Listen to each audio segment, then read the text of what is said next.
Recording, and you can take it away. I'm really interested in this topic. This is great. This Yeah, is thank you. great. Well, I just want to really just say I appreciate this opportunity to share, and I just want to thank everybody who's here now or watching later for taking the time to look at this, and really really it's a story. So really I wanted to tell a story, and that story is how I got into using virtual reality in the classroom, using it as an educational tool. So we'll have a brief introduction, talk about what this is, why use it, how to use virtual reality, and then any questions and answers that you may have. So firstly, for anyone who hasn't met me, my name is Mfon Akpan. I'm assistant professor of business here at National Louis in the undergraduate college. So I teach a number of business courses.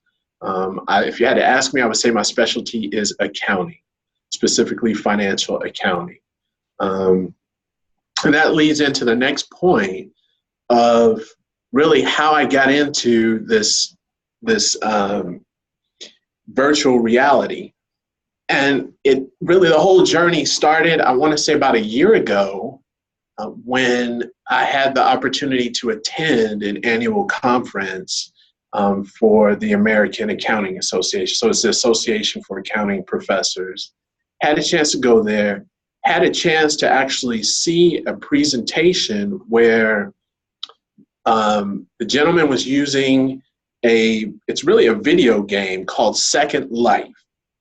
So the video game Second Life to actually do what we call auditing of finished goods. So the students would actually go into the video game and they would do auditing procedures. So and they call it gamification. Now I was mesmerized by the video game, and really this is where the idea came to me. I said, wow, it would be really neat to actually have the students there. You know, I wish there was some way for me to get the students there. So this is what sparked me with the virtual reality, actually seeing the video game, the students playing it. I was thinking, how can we actually have the students in that environment or simulate the environment in the classroom to help them with learning? So this is what sparked me into researching, learning about virtual reality. So it's been really a journey. So after that conference, I started doing my research. And so here's some more of the backstory. I had the opportunity to talk to my mentor, who's another accounting professor. And I was telling her about this, and she's like, listen, you're a professor. Why don't you reach out to people locally in Chicago who actually have virtual reality businesses, who have these companies? So I said, okay. I took up that advice, which is good to have a mentor. And I was surprised. So I was able to actually connect. I mean, I sent out emails, made phone calls, and I got emails back. I got phone calls back, to my surprise. And I actually had the opportunity to learn a lot about virtual reality, how it works. So to really dive into what it is, when you think of, and the definition I use is what they call the broad definition.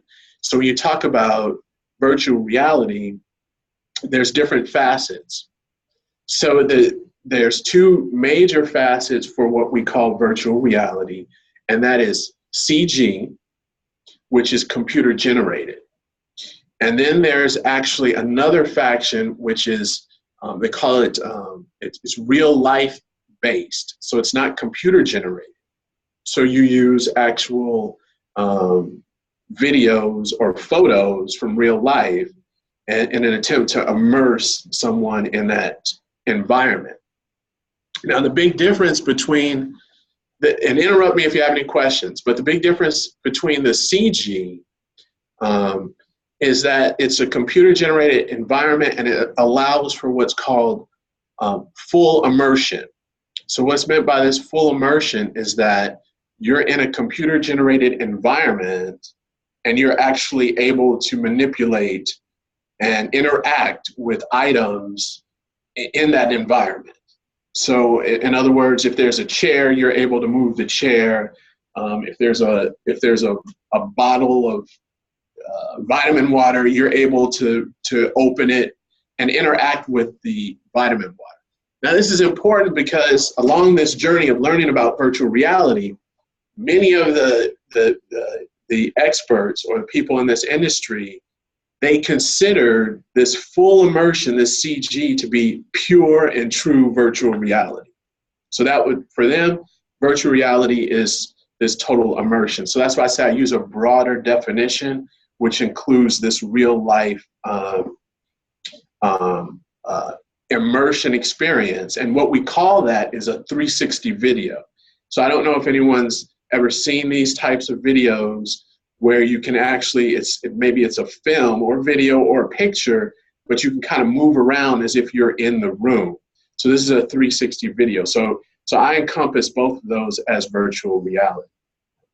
Now, under that, there's another two categories, which are augmented reality, and then there's what they call mixed reality. So augmented reality, I don't know if anyone's played the game Pokemon Go. So or even heard of Pokemon Go, where you can, that's more of augmented reality. Yes. Hello? Yep, it's Angela. Oh, okay. You've played the Pokemon Go? No, but I know what it is, an Yes. AR. Right. So that's so you've got this this virtual an interaction, but in the real world. Mixed reality is really if you want to think of holograms, or you're combining reality with virtual reality. That's the mixed reality. And really what I'm going to talk about mostly, and what I use, is really this virtual reality, which is the 360 video. So 360 video. So the great thing about this, these are all simulations, different levels of immersion. They are currently being used for training. And a lot of research has been done on the fact that using these videos, it helps increase the knowledge retention. And from my understanding, and I want to give a disclaimer, I'm by no means an expert on virtual reality, but what I've read about the knowledge retention is that due to the fact it creates, I guess, a memory. So it's like you're actually in so if you're if you're looking at a 360 video and you're in the room, it's like you've actually been there. So it creates that type of experience, from my understanding, which increases knowledge retention. And when we talk about immersive, more immersive than traditional learning, I would say, well, you have this interaction.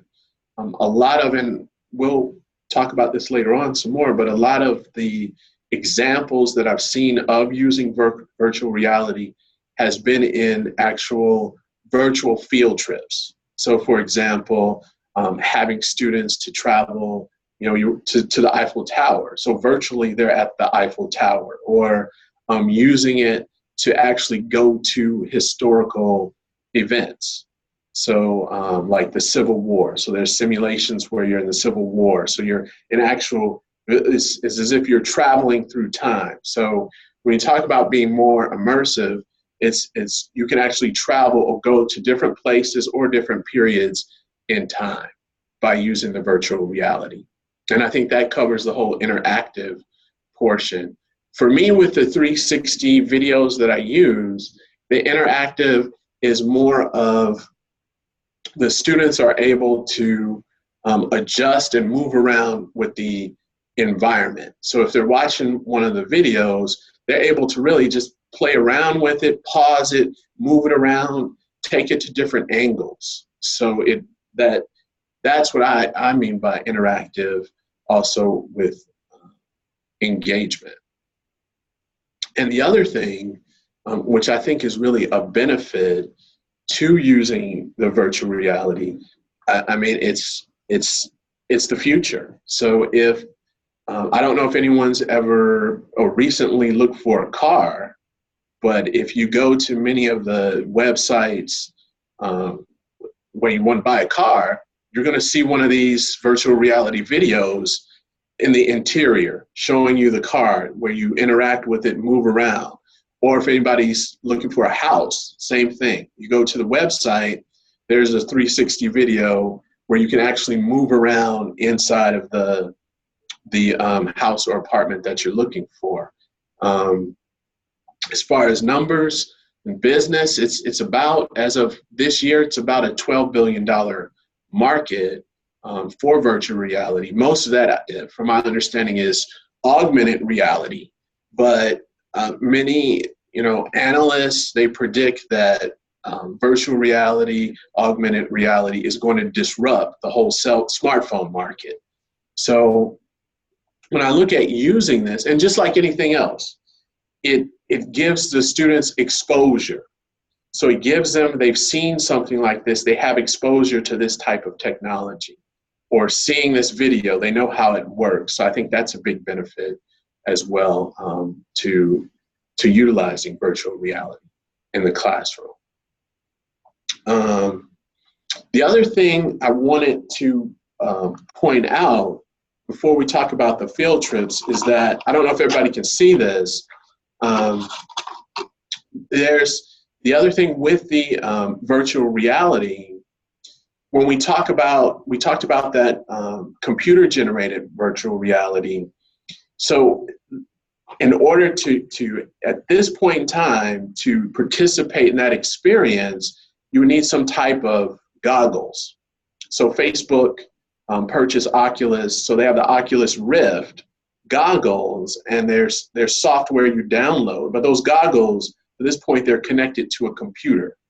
So, and also HTC, they make the Vive goggles. Outside of that, I don't know if you can see this. Okay. So outside of that, Google makes something called Google Cardboard. Let me just stop. Can everybody see a little bit better?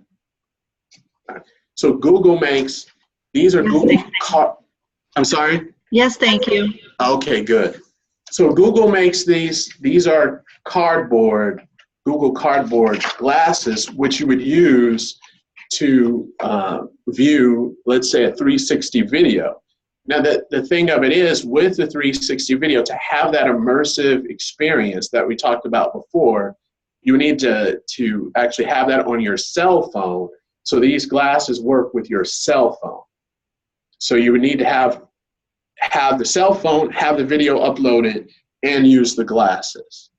So I just wanted to show that. Also, there's the Samsung Gear VR. So I have those goggles, but again, you're using your cell phone, but you have access to Oculus, to their app and their content, which is owned by Facebook. So you have access, but again, you're using your cell phone for this. And I think this is going to make sense when I show you how I'm using these 360 videos in the class in just a minute. Okay. So as we talked about before, as far as using how to use them, the majority of the uses that I've seen for the virtual reality goggles have been virtual field trips, whether through time or to different places. So those are the biggest, and I'd say the primary uses that I've seen in education for these. How I use them, I call it engagement. So initially, my main drive for it was, if you remember, to get students to actually be in an environment where, let's say, for example, we talked about finished goods auditing, where they're actually doing auditing, or to have students if we're talking about even a retail business, and I'll show you a video for that, have them inside of the business, so where we can talk about, okay, this is inventory, this is where you're going to make a sale, so they're immersed in that environment. So I would say, for me, it was more engagement. Now, due to what I just showed everybody as far as the cardboard and the Oculus glasses, there's constraints. In other words, you need to have these goggles, you need to have the cell phone, you had to use these. So I really took a step back as far as the uses of the video to have it more of a computer-based experience. And I'll show you this, where actually I make the videos and the students are able to access them through YouTube. And then they can interact with them, so there's no constraints, there's no hurdles for the students. And I'll show you. I think it's better to kind of to show than tell. Any questions so far? Looks like there's a question in the chat from Robert. Okay, let's see. Are there rules and regulations for people with disabilities? Sorry? You mean like, as far as ADA? I assume that would be what he means. Yeah, he says yes. When you, if you could clarify a little more, Robert, as far as you mean closed captioning or?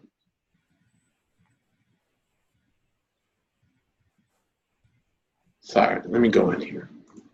Yeah, he said yes to your closed caption. Right. Good question. So are you able to see the screen? Does everybody see that video? Okay. So what I do at this point, number one, the videos are not required for the class. So in other words, these I'll post them, for example, as announcements, but I upload them to YouTube. And if you see right here, YouTube allows for closed captioning. So YouTube has its own closed captioning, and then you can edit it or you can add your own closed captioning. I hope that answered the question. But there is one, Robert, I'm glad you asked that question. One of the first videos that I made, and this is it here, where I'm actually in Target. And if you remember in the beginning of the presentation, I told you I had the opportunity to talk to actual CEOs of virtual reality companies. And what I did when I first started these videos, I would send them the videos that I made. I went out, I bought the equipment, and sent them the videos. And one thing that I was told about the videos is don't walk around in the video. So I was asking why. And there's something called virtual reality sickness. So you can actually, there's some people who actually get, okay, that's great. Some people who actually get a type of, they call it virtual reality sickness, motion sickness, if you're moving around in the video. So that was one of the biggest lessons that I learned, because I took a video of me moving around in Target. So if you can see here, you can, I don't know if you see it moving around, but the whole point of the video was to have the students, I'm in a retail business, to have them to look at this, point out, oh, okay, what's the inventory here? What do you see? Now, I never used this video because of that point about me moving around could prompt some type of sickness or virtual reality sickness, but that was one of the lessons that I learned. So that was a great point where you can see my arm and you can see me there, but recording the video. But that was one of the great things that were pointed out to me. There's a population out there that actually can get sick from being in this virtual environment. The other thing that I'm cautious of, so as far as students, they're exposed really to this through YouTube.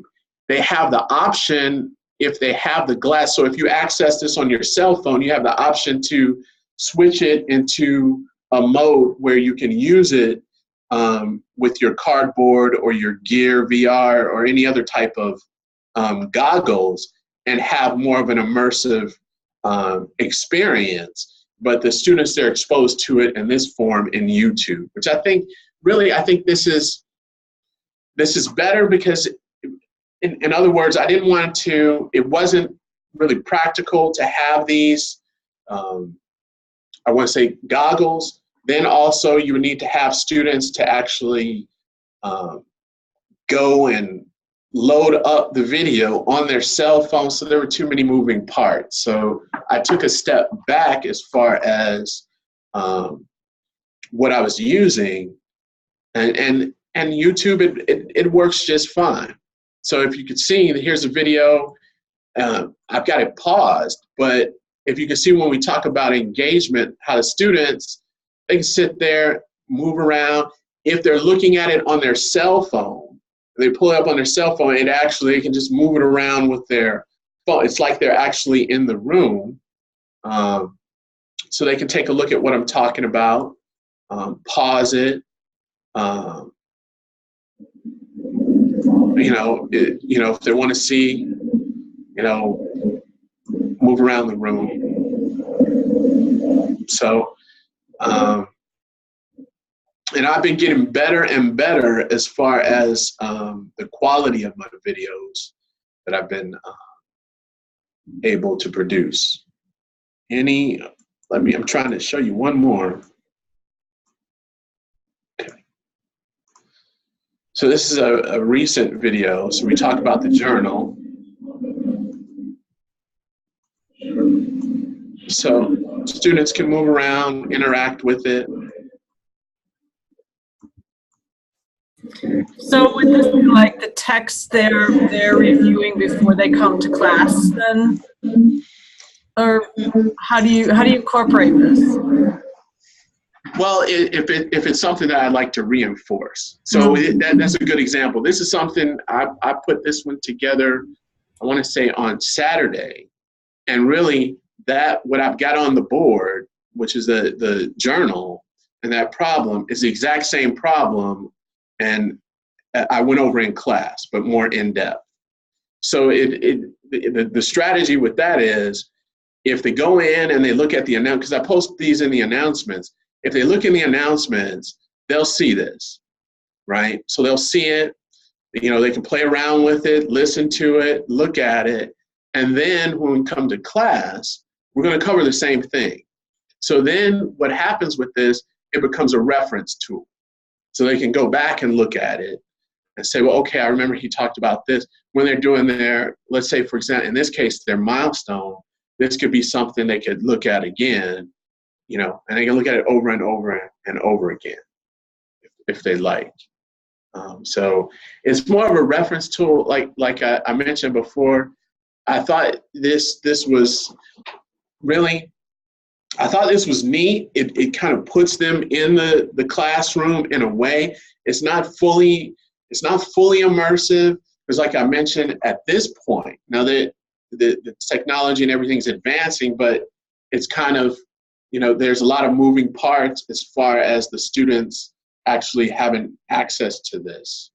So I didn't want to put an extra thing on students where you got to look at the goggles and things like that. So I kind of took a step back and try to use it as, I look at it at this point as a tool that similar to a YouTube video, but it has more engagement.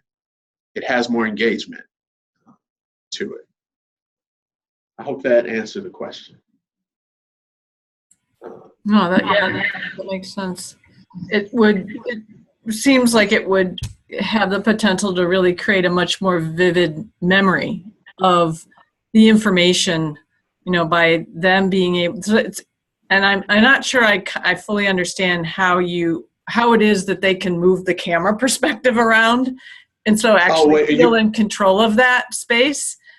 What is that? How does that work? Because it's, When you say move it around, you well, mean on like, the cell phone? yeah. So those are the arrows at the I mean, I just Oh, don't know how that works, because I think of taking a video and it's sort of static. It's wherever you point it. But what I'm understanding you're saying, it's like your videos you're creating, they're able to sort of change the perspective and move it a bit around. And am I getting that right? you got it. So when they're looking at it on, let's say the laptop or desktop, you see that little circular bar there, that navigation bar, Yeah. that pops up for Okay.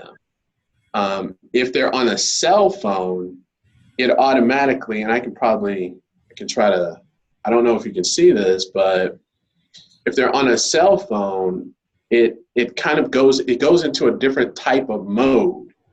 So I pause this. I don't know if you can see this. So here's the video on my cell phone. Oh, well, it looks a lot cooler on your phone.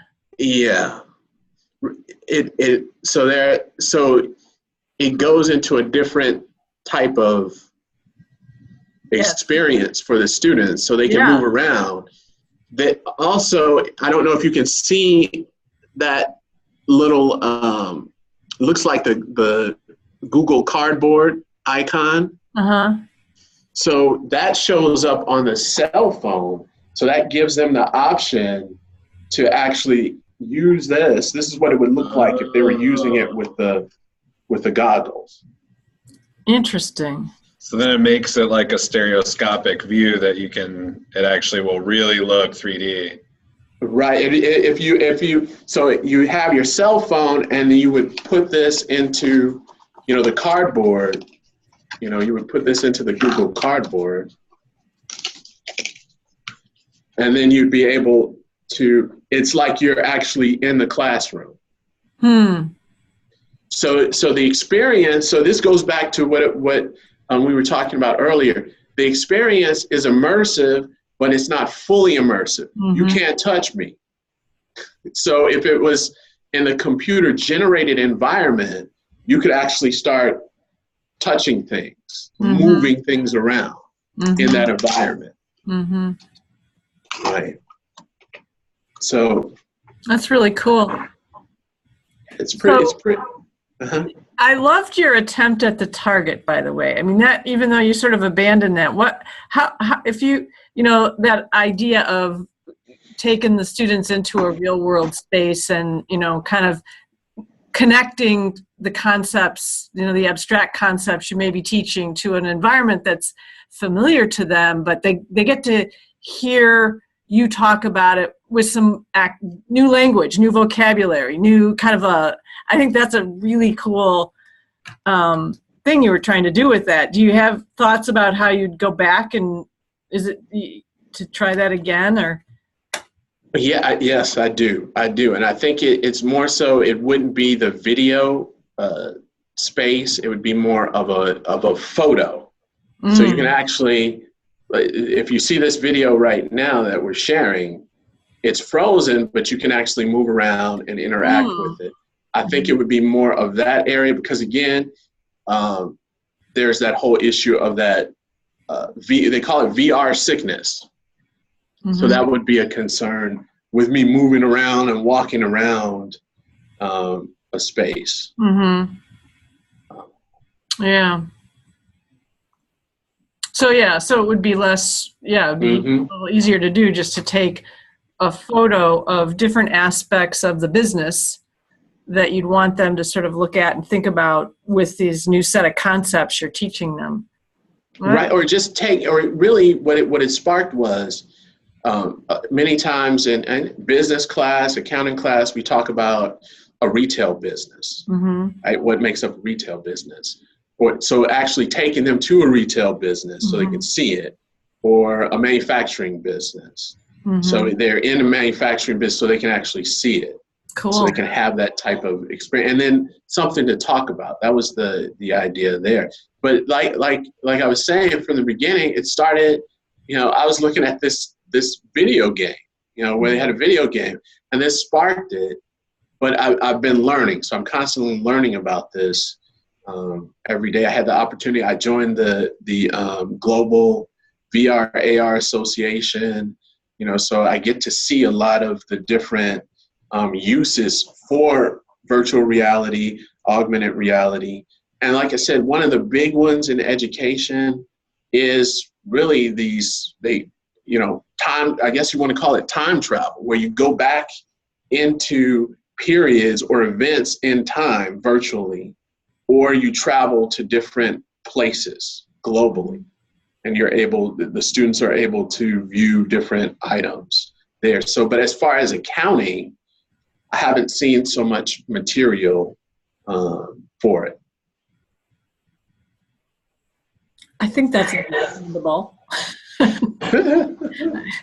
I don't know that much about accounting myself, so I can imagine it'd be hard to find exciting spaces, though.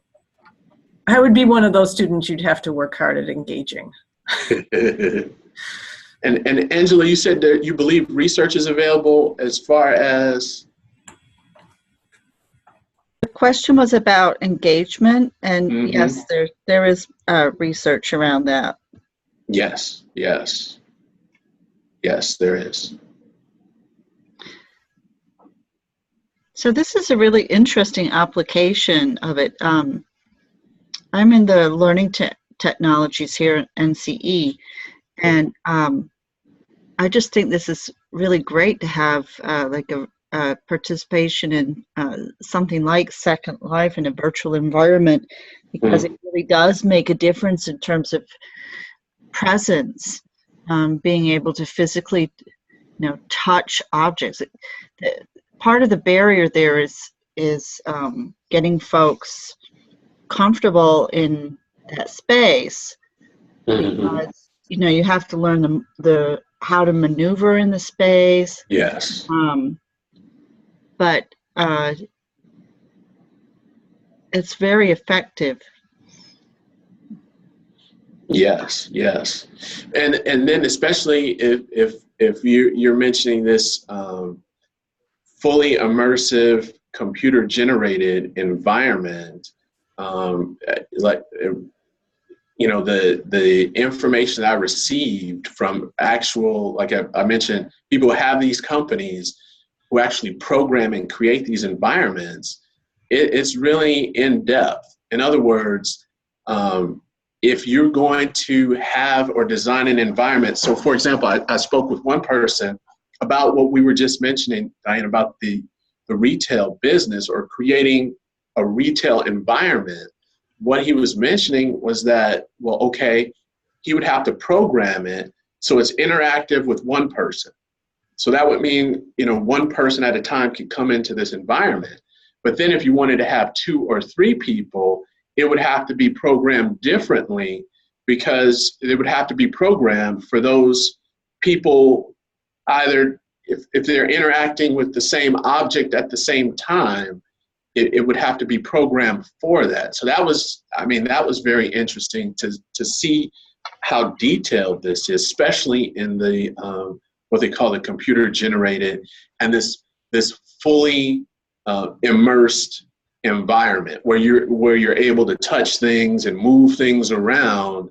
There's a lot of programming that goes into it. And then on the flip side with the hardware, you've got to have either the Vive or the Oculus Rift, and a computer that can actually run this. So that you have to have really a special computer to actually run that type of software as well.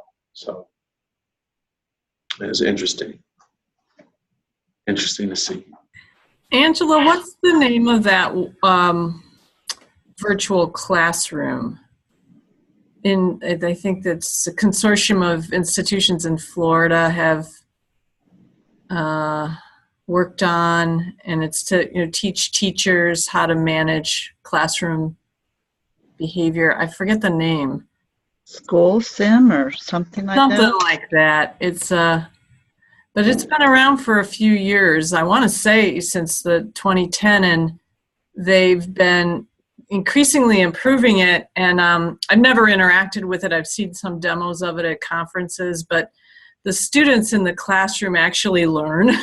You know, they have personalities and dispositions that emerge over time. They have an adolescent version and a younger elementary version, I think, and for teacher educators, people training to be teachers, to do to learn different strategies for. So it's a little bit like Second Life. There's avatars, and I think the teacher in the case if you're a student in training, student teacher in training.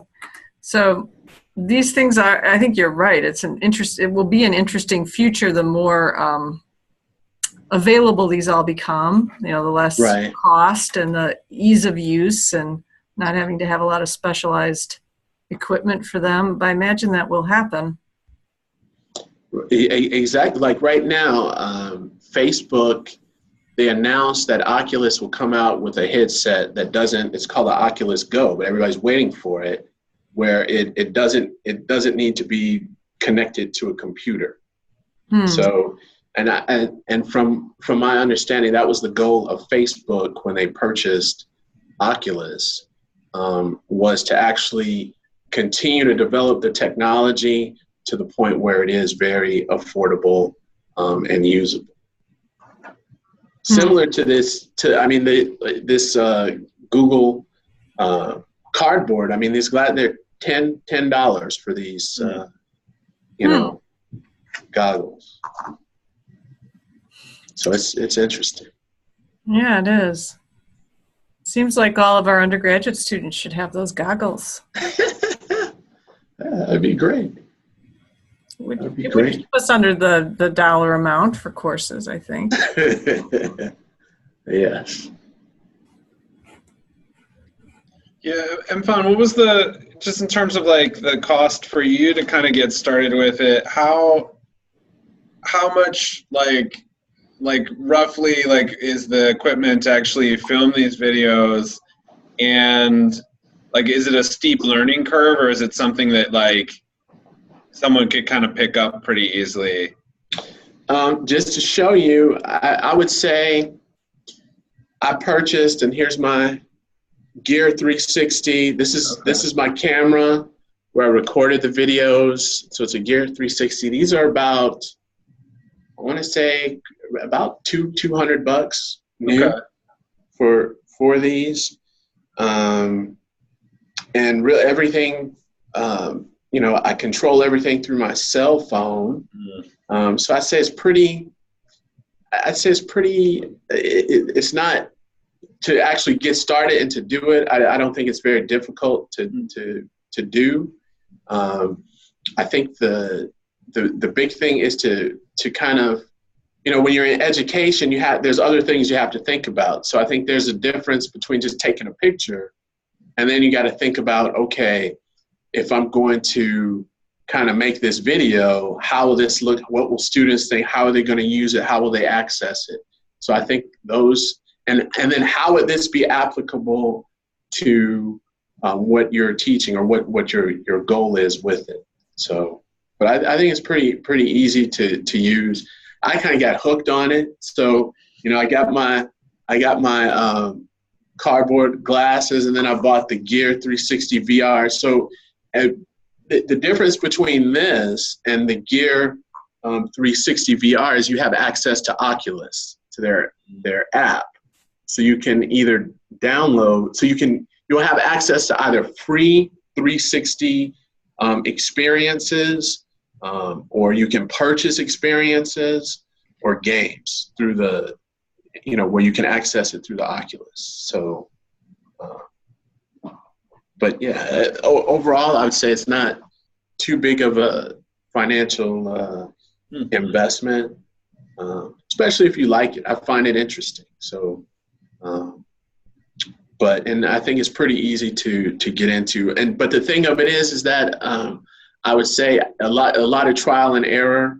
So a lot of things, and I think it's a matter of just keep on doing it. So the more I'm making videos, the better I get at it. The faster I can actually put a video together and post it and things like that.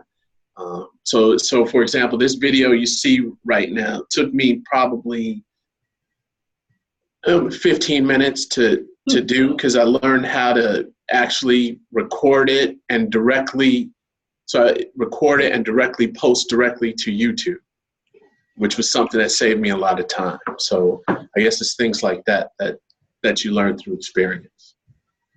That's a great question. Interesting. Yeah. Well, thank you.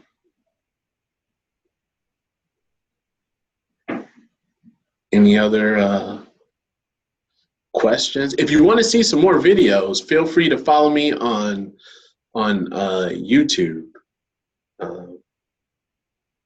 And please subscribe. That'd be great. And you can take a look at the 360 videos or any other videos that I may have posted.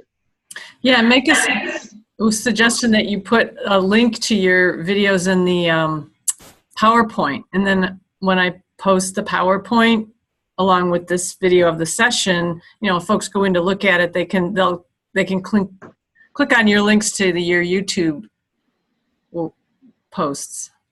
Sure. That sounds great. Oh, the other thing is that as far as social media, I know for certain YouTube supports the 360 videos, Facebook supports the 360 videos.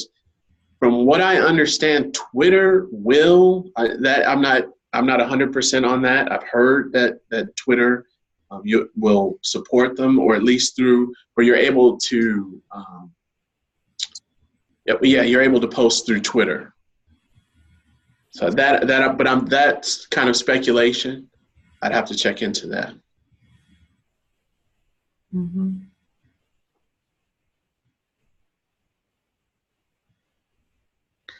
This is really exciting. I love this experimentation, and that's great. Yeah, I've never really thought of it in those terms before. I've thought about it for language learning and for teacher ed, but it makes perfect sense to do it for accounting. Not that I know a lot about accounting, but it would make it a lot more exciting, I think. I agree. Thank you. Yeah. And so I applaud your experimentation. Yeah, I really appreciate, Mfon, what you're doing. It's showing a lot of leadership and trying out things that are cutting edge, and fun to see how you have to keep us posted.